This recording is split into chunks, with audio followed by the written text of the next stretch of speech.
अच्छा, तो पहला त्योहार चैत्र में नहीं मानेंगे, पहला त्योहार तो श्रावण से शुरू करेंगे कि त्योहारों की शुरुआत तो श्रावण से करनी है और वो भी छोटी तीज से करनी है। और छोटी तीज कब आती है? श्रावण शुक्ल तृतीया। अब कोई पूछे कि हिंदू त्योहारों की शुरुआत कहां से होती है? छोटी तीज, वह कब आता है? श्रावण शुक्ल तृतीया। या कोई पूछ ले कि हिंदू त्योहारों में पहला त्योहार कौन सा है? छोटी तीज, वो कब आता है? तो श्रावण शुक्ल तृतीया। फिर अंतिम अंतिम हमने कहा गणगौर। अंतिम त्योहार गणगौर है। गणगौर के बाद हम कहेंगे त्योहार खत्म हो जाए। और गणगौर कब आएगी? ये उस पहले महीने में आ जाएगी, चैत्र में आ जाएगी। ऐसे चैत्र आएगा, उसका शुक्ल पक्ष आएगा, उसकी जो तृतीया आएगी वो गणगौर है। दोनों में तृतीया है, दोनों में शुक्ल पक्ष में। जहां तृतीया है इसका मतलब पार्वती मां की पूजा हो रही है। जहां पर भी तीज बोले, तृतीया बोले, इसका मतलब पूजा किसकी कर रहे हैं? मां पार्वती की पूजा की जा रही है। ये बात भी याद रहे कि तृतीया या तीज का मतलब पार्वती है, इसका मतलब वहां पे पार्वती की पूजा की जा रही है। तो अच्छा, साल की शुरुआत भले ही चैत्र से होती हो, पर त्योहारों की शुरुआत तो श्रावण से करनी पड़ेगी आपको। उल्टा चैत्र में तो हमारे त्योहार खत्म हो जाएंगे, सर्किल ऐसे घूमेगा, त्योहारों वाला सर्किल ऐसे घूमेगा। मम्मी अक्सर कहती रहती है गांव में, तीज त्योहारा बावड़ी न लेडू भी गणगौर। तीज त्योहारा बावड़ी लेडू भी गणगौर। एक शब्द है इसमें बावड़ी।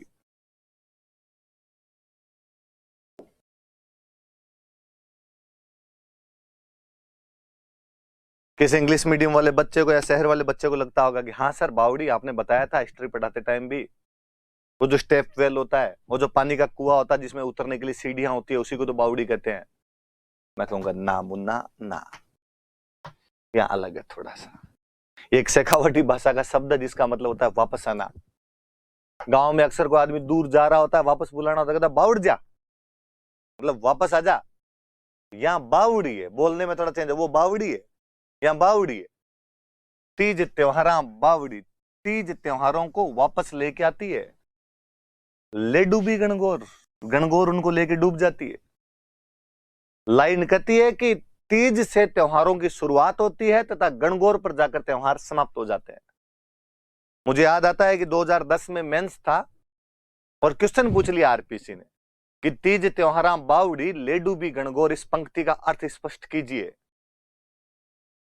ठेठ हमारे जैसे को देसी खांटी थे जिनको और कुछ आता ही नहीं था, ये तीज त्योहारा बावड़ी सुने थे बचपन से, वो लिख के आगे कि हिंदू त्योहारों की शुरुआत छोटी तीज अर्थात श्रावण शुक्ल तृतीया से होती है तथा उनका अंत गणगौर अर्थात चैत्र शुक्ल तृतीया पर होता है। Hindu festivals are started from Chhoti Teej और एंड उनका जाके एंड विद गणगौर, कि गणगौर पर जाकर खत्म हो जाते हैं। तो देसी लोग थे वो तो लिख के आगे, शहर वाले बच्चों के, हमारे साथ वालों को कई होंगे दिक्कत, कई तो अजीबोगरीब आंसर लिख के आगे। मेंस में खाली लाइनें पड़ी होती है, कुछ ना कुछ लिखना होता है वहां पर आपको, फिर किसी ने लिख दिया तीज नामक लड़की की दोस्त गणगौर थी, दोनों एक दिन बावड़ी पर गई। बावड़ी पानी का एक कुआं होता है जिसमें नीचे उतरने के लिए सीढ़ियां होती है। गणगौर तीज को लेकर डूब गई, दोनों सहेलियां डूबकर उसमें मर जाती है। किसी राजस्थानी कहानी की ये पंक्तियां हमें याद दिलाती है कि छोटी बच्चियों को अकेले बावड़ी पर नहीं भेजना चाहिए। आप ऐसे मत करना। आप इस पंक्तियों का अर्थ जानना कि तीज त्योहार बावड़ी ले डूबी गणगौर का मतलब है कि तीज के साथ त्योहार शुरू होते हैं, तीज त्योहारों को वापस लेकर आती है। तीज कौन सी? छोटी तीज। छोटी तीज कब आती है? श्रावण में। श्रावण में कब आती है? तो शुक्ल पक्ष की तृतीया को। ले डूबी गणगौर, गणगौर उनको लेकर डूब जाती है। गणगौर के साथ में त्योहार खत्म हो जाते हैं। कभी और ध्यान रखना, तीज गणगौर ये सब पार्वती माता होती है, पार्वती माता की सवारी निकालते हैं, सवारियों का तालाब में विसर्जन करके आते हैं बाद में। गणगौर के साथ में त्योहार डूब जाते हैं, तीज के साथ में त्योहार वापस शुरू होते हैं। सिंपल सा इस लाइन का अर्थ ये था। अब आगे, अब हम त्योहार पढ़ते हैं। अब आपने कहा कि सर अब समझ में आ गया कि त्योहारों की शुरुआत श्रावण से करनी। एग्जैक्टली इसीलिए हमने पहले महीने का नाम लिखा है श्रावण। आपने कहा सर छोटी तीज से करनी है और वो शुक्ल पक्ष में आता है। हाँ, इसीलिए हमने कृष्ण पक्ष को खाली छोड़ रखा है कि बाद में देख लेंगे कृष्ण पक्ष में क्या आता है क्या नहीं आता है। एक बार तो त्योहारों की शुरुआत की जाए, और त्योहारों की शुरुआत कहां से की जाए, तो छोटी तीज से की जाए। इंग्लिश में भी एग्जैक्टली छोटी तीज लिखना है इसको, कोई स्मॉल थर्ड डे टाइप का कर मत लेना कुछ कि आपको लगे यार ये लिख देते हैं, नहीं छोटी तीज ही लिखा जाना चाहिए। तो तृतीया को छोटी तीज। अपने काम की बात कि छोटी तीज सबसे अच्छी कहीं पर यदि मनाई जाती है तो जयपुर। आपसे कोई पूछेगा कि छोटी तीज कहां की फेमस है, बिना सोचे समझे बताना कि सर छोटी तीज है वो जयपुर की प्रसिद्ध है। आपको पूछेगा कि हम छोटी तीज मनाते क्यों हैं, मैं कहूंगा छोटी तीज हमारे पति पत्नी के प्रेम का त्योहार है।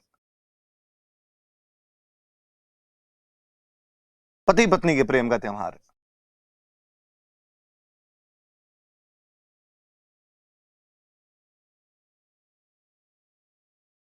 Festival to celebrate couples love.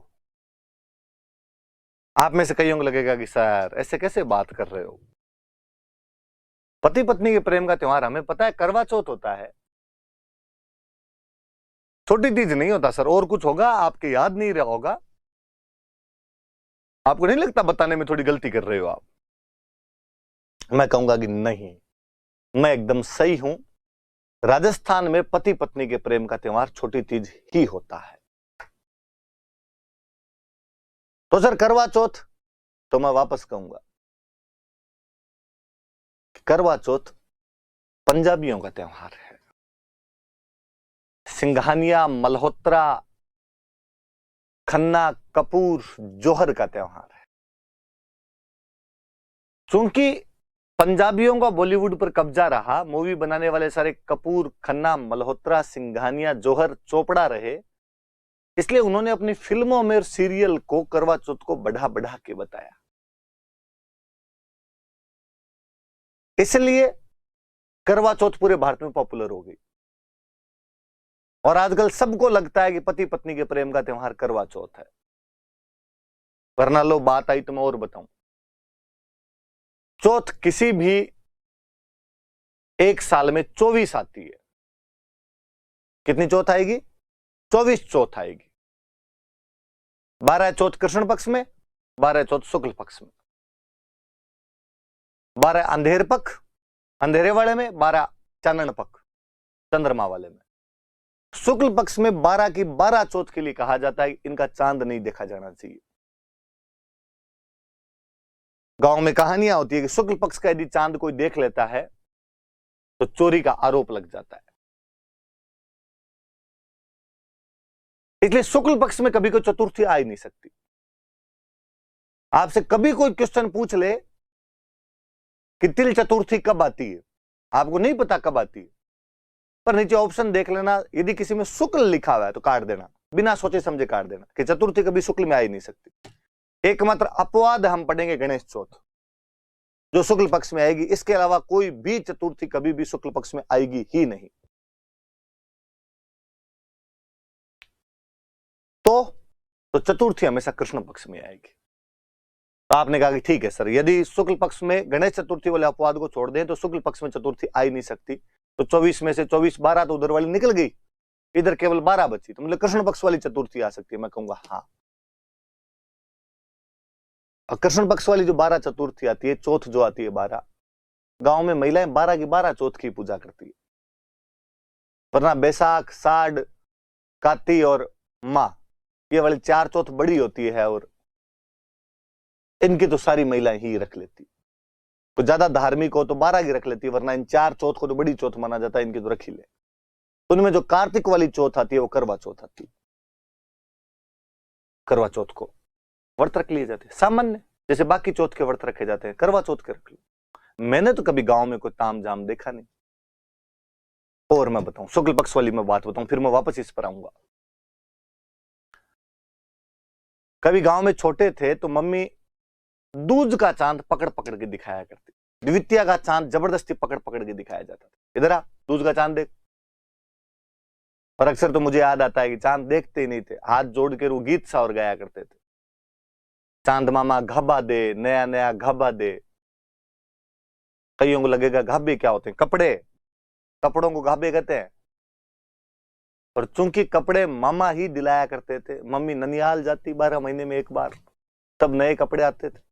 पापा का ये कर्तव्य नहीं होता था कि आपको कपड़े दिलाएं, क्योंकि पापा के कपड़े भी ननिहाल वाले ही बेचते थे, अपने ननिहाल वाले ही पापा कपड़े बेचते। तो पापा किसके कपड़े दिलाएंगे? पापा अपने बुआ जी को, अपने बुआ के बेटों को, उनको कपड़े दिलाएंगे। सब अपने ननिहाल से ही कपड़े लेके आते। इसलिए बच्चों को लगता कि कपड़े मामा जी दिलाते हैं, चांद मामा है, इसलिए चांद मामा घाबा दे, नया नया घाबा दे। दूज वाले दिन हाथ जोड़ते उसके आगे। पर मम्मी चौथ वाले दिन सुबह सुबह कहती, छोरो आज चांद मत देख लेना रे, और आज चांद देख लिया ना तो चोरी का आरोप लग जाएगा।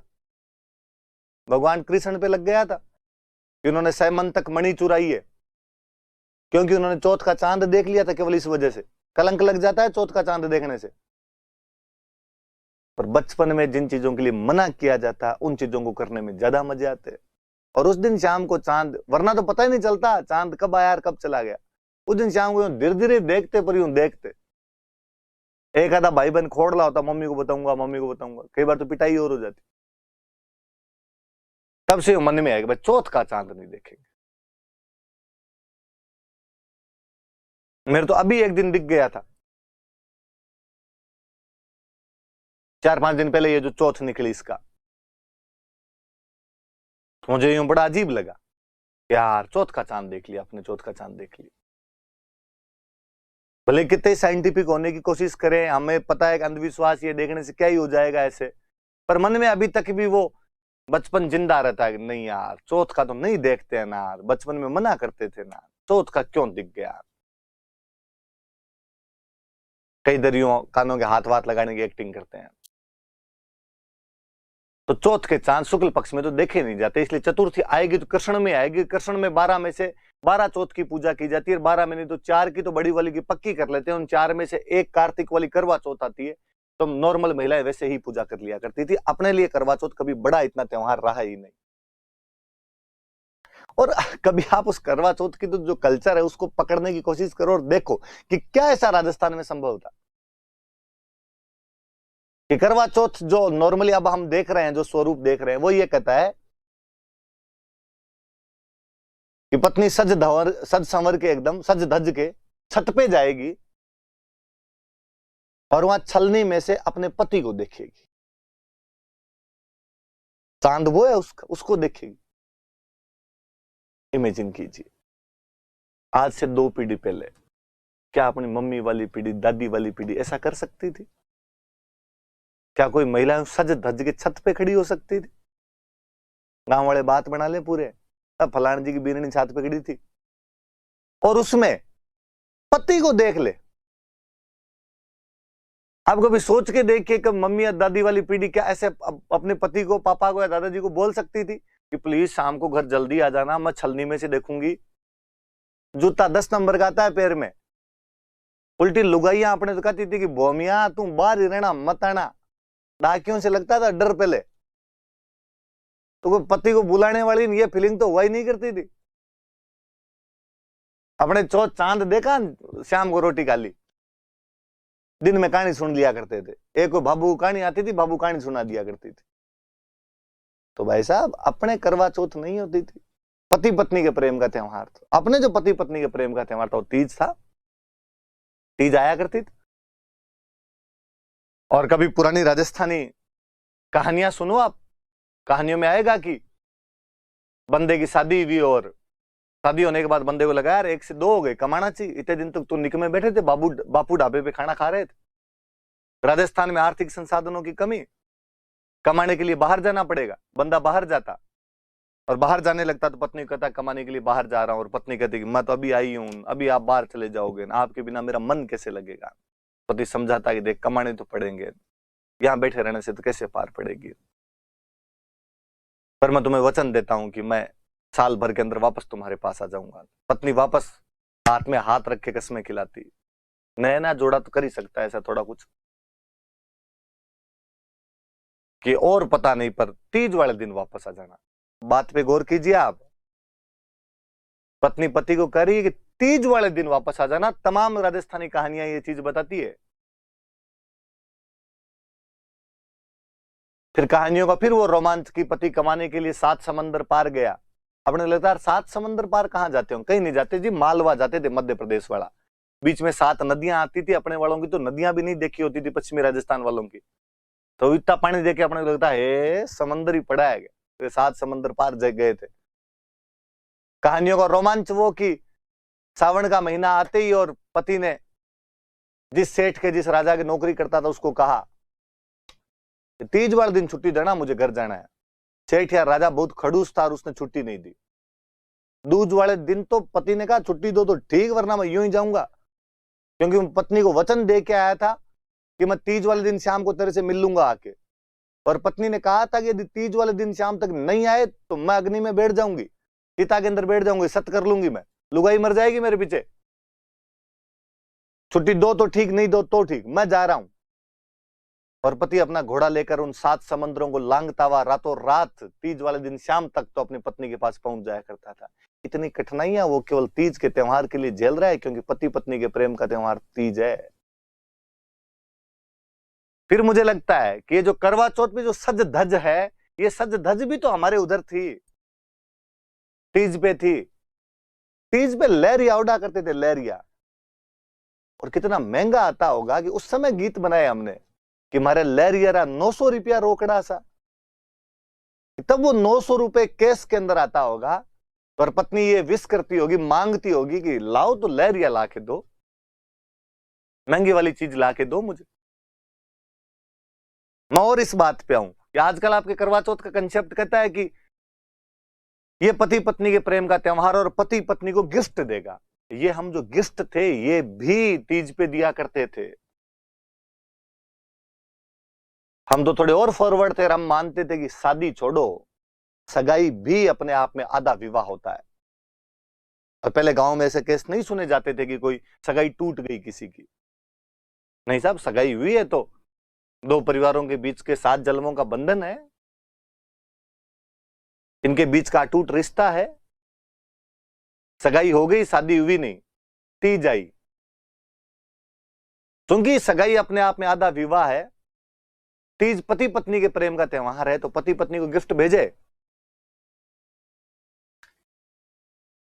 और हम कहते हैं कि भेजते हैं भाई, पति गिफ्ट भेजता है।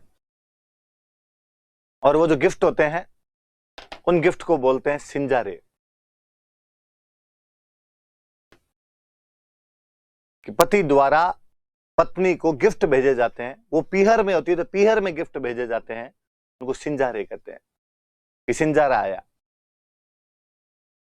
हम और फॉरवर्ड थे, हमने कहा कि ये रिश्ता केवल पति पत्नी का थोड़ी होता है, ये न्यूक्लियर फैमिली वाले कंसेप्ट हमारे नहीं है। उस पत्नी का रिश्ता एक बंदे से नहीं है, केवल उसके पूरे परिवार से, सास ससुर ननद देवर, इसलिए सबकी तरफ से गिफ्ट जाएंगे। इसलिए हम कहते हैं ससुराल पक्ष से नवविवाहिता को ये गिफ्ट भेजे जाते हैं, ससुराल पक्ष से उस लड़की को गिफ्ट भेजे जाते हैं जो सिंजारे होते हैं। वो कुंवारी है, अभी तक शादी नहीं हुई है, तो भी उसको पीहर में बैठे बैठे उसके ससुराल वालों ने गिफ्ट भेजे कि नहीं तू हमारी बेननी है।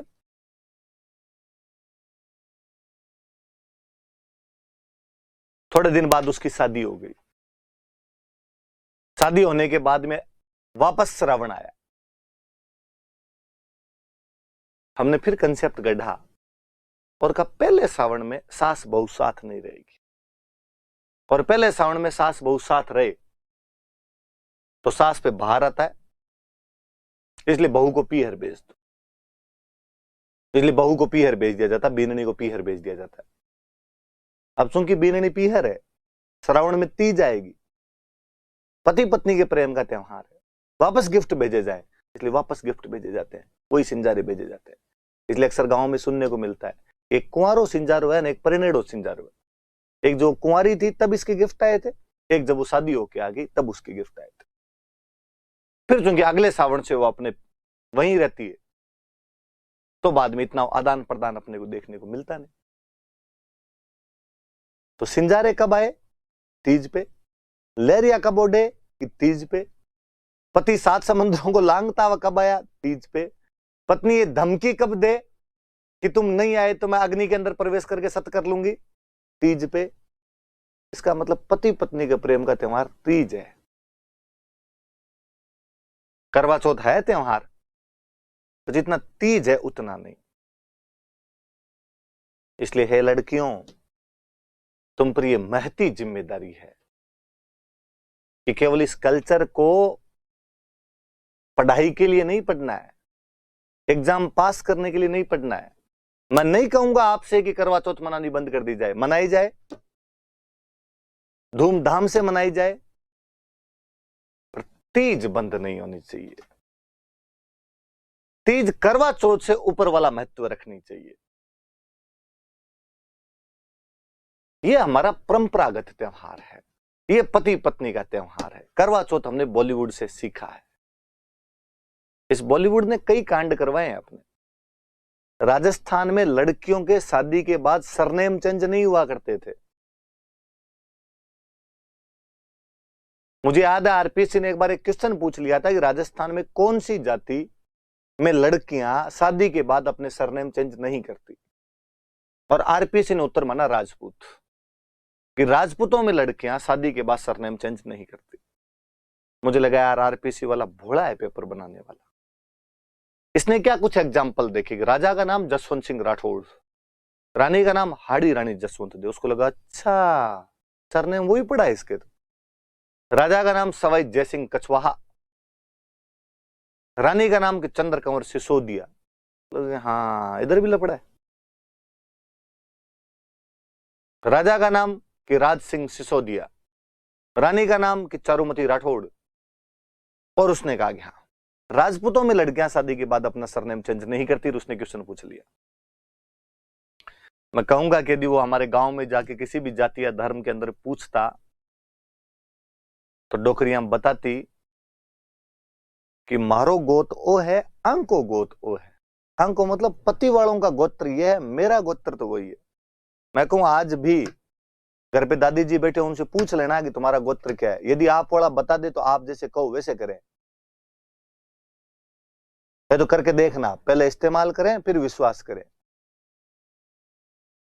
नहीं बताए सरनेम चेंज होते ही नहीं थे। ये महाराष्ट्र की प्रक्रिया है, वहां पर सरनेम चेंज हुआ करते थे।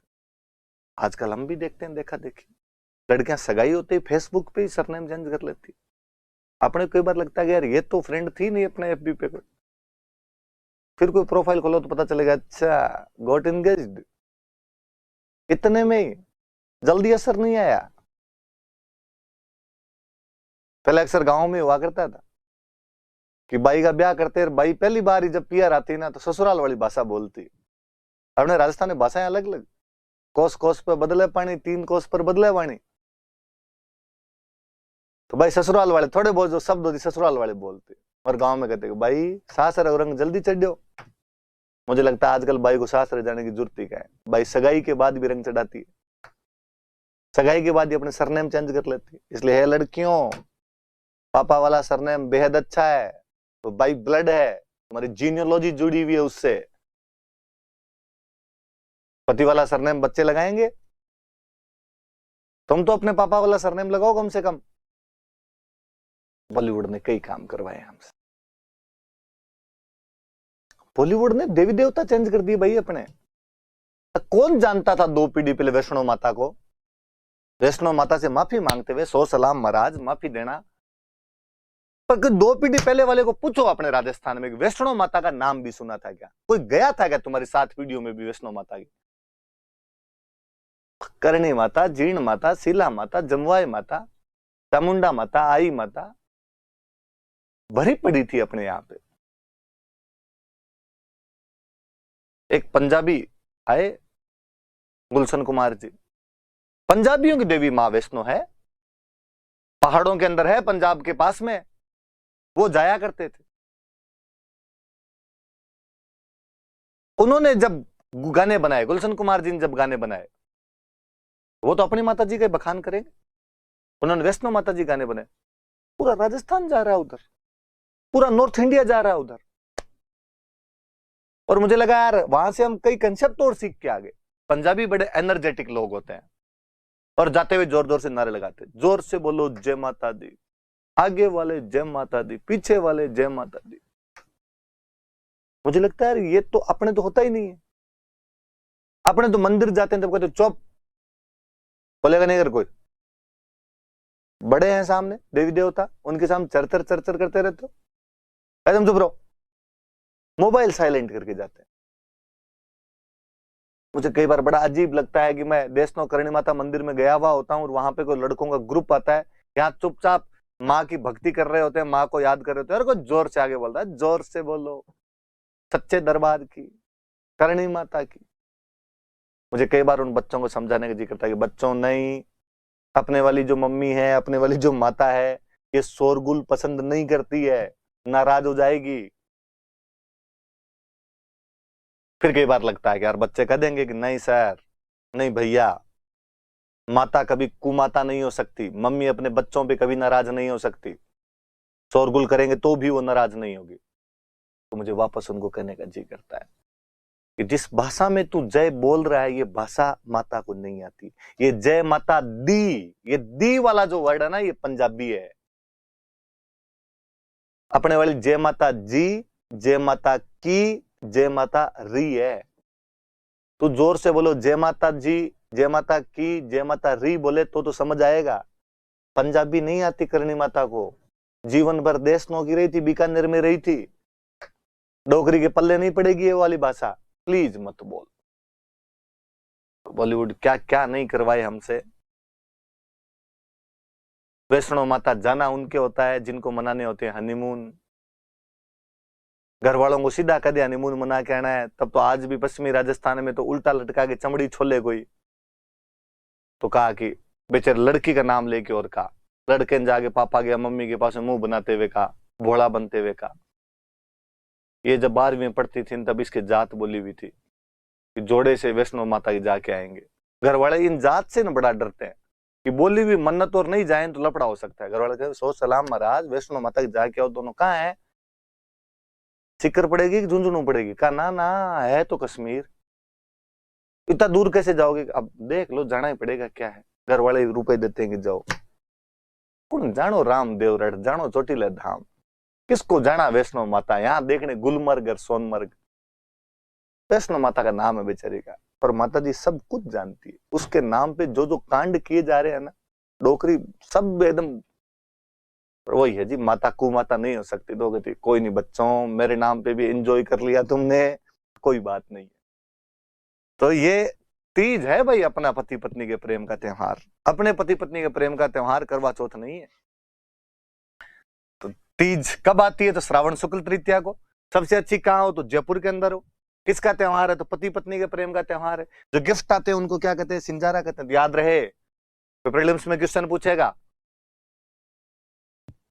कि तीज के अवसर पर नवविवाहिता को मिलने वाले गिफ्ट क्या कहलाते हैं? सिंजारा। लफड़ा तो तब होगा जब वो ये पूछ लेगा सिंजारा क्या होता है। और नीचे ऑप्शन आएंगे, ग्रासिया महिला के नाक का आभूषण, बाड़मेर जिले का सुदूरवर्ती एक गांव, मूंग की एक किस्म, नवविवाहिता के लिए आने वाले उपहार। आपको लगेगा मूंग हो सकता है, मूंग फसलों में कोई नई किस्म आ गई होगी। मोदी सरकार ने कहा होगा किसानों की आय दुगनी करेंगे इसलिए मूंग थोड़े अच्छे भेजेंगे, सिंजारे वाले मूंग भेज दिए होंगे कोई। नहीं, नवविवाहिता के लिए आने वाले गिफ्ट हैं। और याद रखना कि कौन सी ओढ़नी ओढ़ी जाती है? तो ओढ़नी का नाम है लहरिया। लहरिया के कपड़े पहने जाते हैं, लहरिया ओढ़नी ओढ़ी जाती है। चलिए प्लीज लड़कियों, तीज वाले दिन सब लहरिया ओढ़ना। गिफ्ट मंगवाना तो भी कहना कि लहरिया ला के दिए जाए। और मैं बताता हूं, ये छोटी तीज प्रकृति प्रेम का त्योहार है।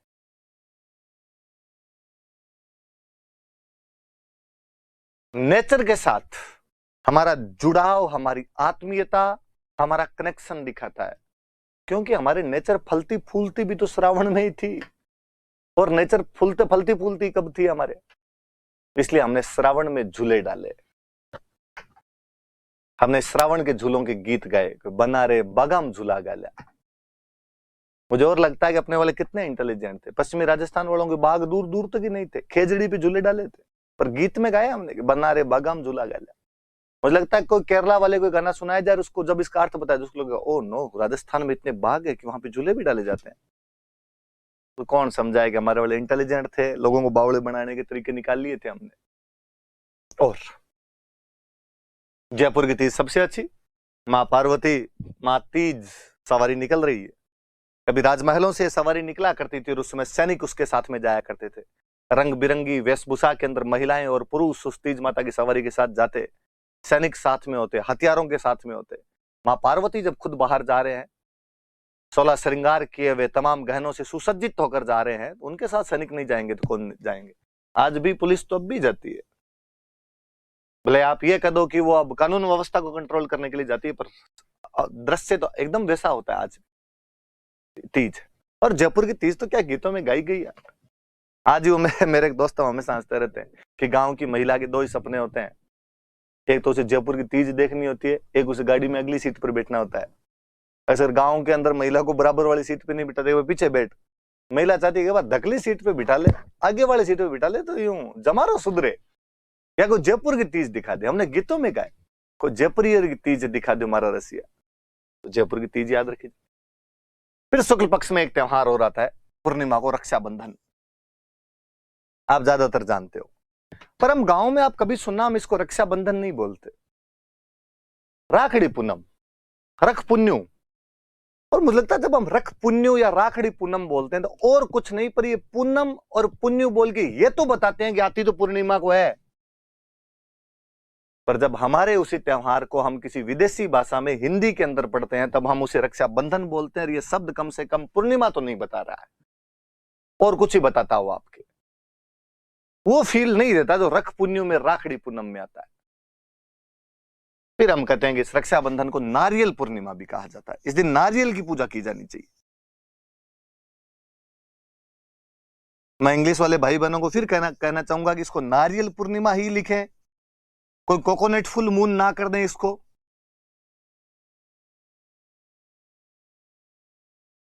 ये नारियल पूर्णिमा ही है। कभी घरों में देखा हो तो जब विधि विधान से रक्षाबंधन मनाते हैं तो बाकायदा हाथ में नारियल दे के फिर बहनें राखी बांधती है। ये नारियल पूर्णिमा है। हम इस दिन श्रवण कुमार की पूजा करते हैं।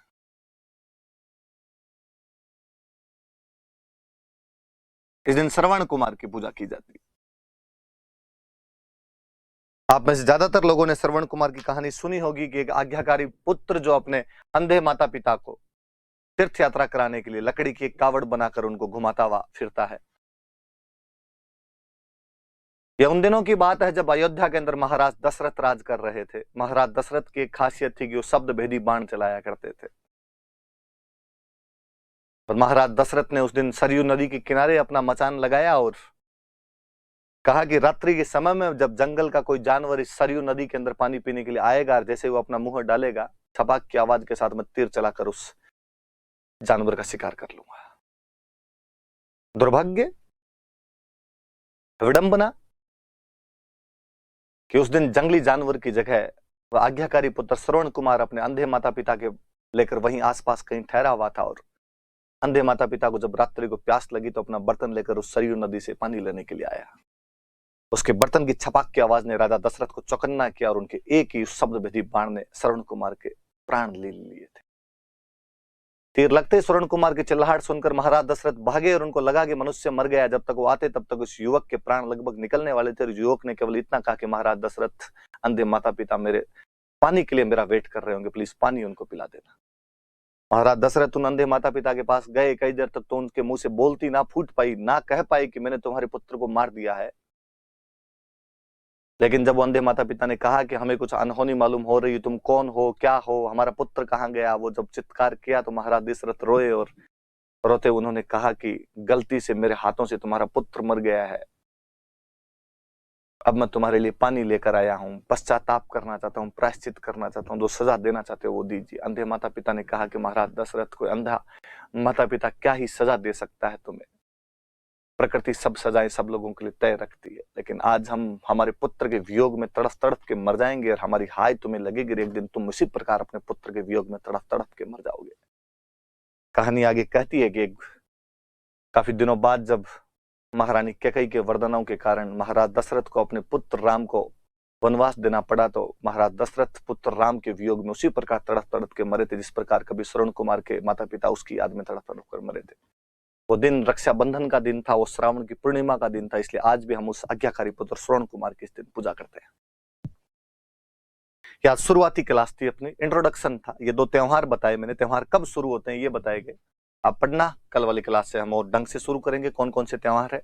थोड़ी सी बातों को समझने की कोशिश करना। जिन लोगों का कल्चर से ज्यादा कोई वास्ता नहीं है वो थोड़ा ज्यादा इंटरेस्ट लेना, जिनका वास्ता है वो मुझे लगेगा कि उनको आता ही है वो थोड़ा कम इंटरेस्ट ले लेना। बेसिकली जो पूर्वी राजस्थान के भाई बंधु है वो थोड़ा ज्यादा ध्यान रखना, क्योंकि अक्सर मैं कहता हूं कि हमारे पश्चिमी राजस्थान में कल्चर होती है और पूर्वी राजस्थान में एग्रीकल्चर होती है। इसलिए तुम्हारे लोगों का इधर कल्चर से काम नहीं पड़ा, हमारे खाने के दाने थे नहीं तो हमने वर्त ही रखे और कुछ किया भी नहीं था हमने। Thank you.